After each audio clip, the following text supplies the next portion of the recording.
八倍 10 minutes a week, Taiwanese brings you confidence. This is Max Juan speaking from Taiwan. This is episode 19 on the podcast channel, Taiwanese storyteller, the first podcast to speak Taiwanese and English. Today, it's my honor to give you a well-known professor in Taiwan, Paul Kun.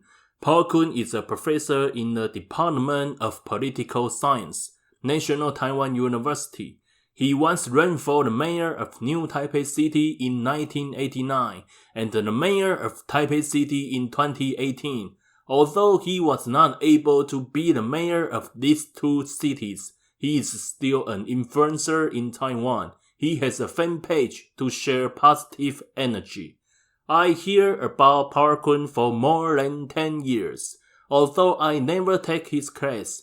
When I was a student in a university, Paul Kun has already been a very famous teacher. The main idea in his class is power. Somebody think he was talking about nonsense, but some people get inspired from his class. For me, I watch his video online sometimes, and I really get some energy and power from him. What impressed me the most was that at the Taipei mayor's debate, he said that he is like a lion and a tiger, and he is arguing with a group of pigeons and sheep. The country needs a strong man and hunter-type mayor to be able to deal with everything. That's awesome. What a strong opinion.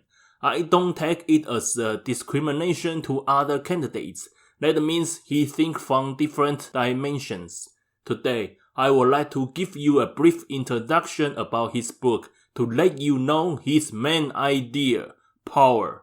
The story starts from Paul Kun's childhood, when he was a student in the elementary school.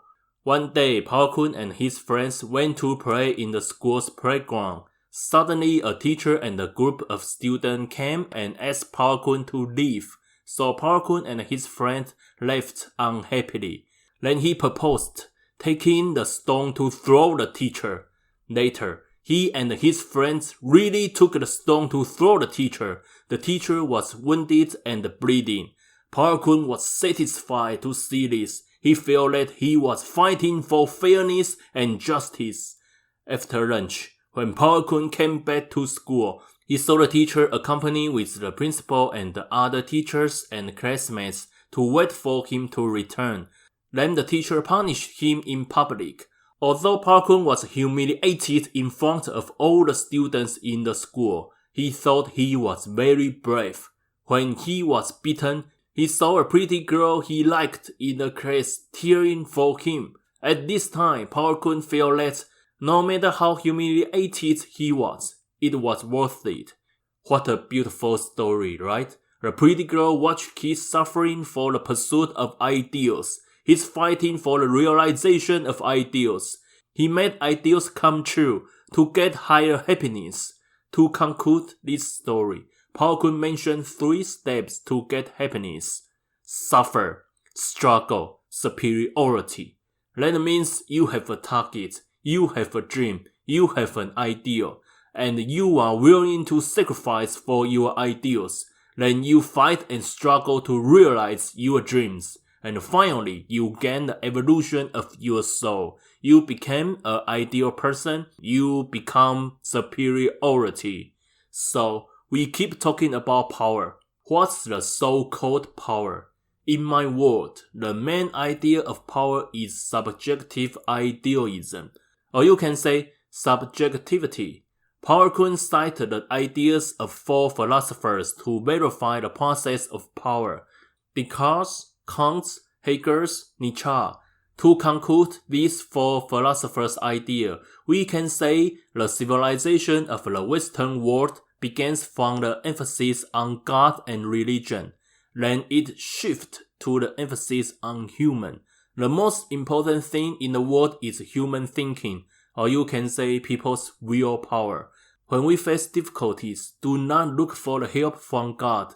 It depends on human wisdom to solve the problem of life. For example, some of our modern inventions such as airplanes, high-speed rail, air condition, food, clothing, cell phone, and internet. These inventions are not given by God, but because people actively pursue to invent and create. Therefore, when we encounter difficulties, we must struggle to break through and make progress. People have free will. You can decide your own destiny. You create your own life. When we say people have free will in Taiwan, most Taiwanese think that means we can do anything we want without taking responsibility. That's wrong idea. That's not true. When we face difficulty, we suffer, struggle, and fight. We take responsibility and then we have freedom. Actually, it's not easy for people to take challenge or be in suffer, but maybe we can take it as a journey. Enjoy failure and enjoy the pain. Although some people have a bad impression of Power Kun, his idea of power can give us confidence sometimes. We can create our own life and you can live your own way. Thank you for listening today. Meet you on the air next time. Bye bye.